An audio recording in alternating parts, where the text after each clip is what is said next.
they are really now, as a marginal lead in the polls comes their way, trying to position this whole battle for the Senedd as a two-horse race. There is no point voting for Labour. There is no point voting for the Tories. If you want to make sure reform don't get in at the Senedd, vote Plaid Cymru will be the message this weekend, Joe. Yeah, and not just for next May, but the Caerphilly by-election coming up as well, because they're desperate for reform not to win that, because it just puts them in such a good position.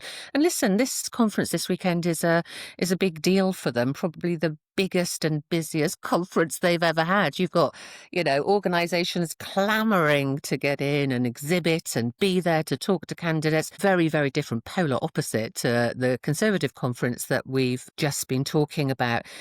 On the eve of a big breakthrough at the polls, though, there also is peril, because Plaid are a very democratic party, and I'm going to be interested not just in the leader's speech and, the lines that get churned out to the media, but I'm going to be interested in some of the debates that take place there, some of the motions from grassroots members, because traditionally they have caused ripples and caused some problems for the leadership.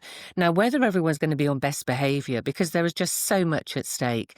And to be fair, I think as a party, they're very disciplined, but those debates worth keeping an eye on. I've written down 2 words for what I'm looking for from Plaid Cymru Conference: policies and dissent.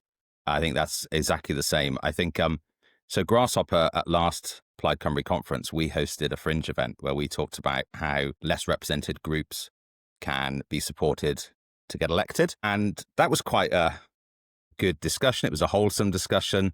It's a very positive one.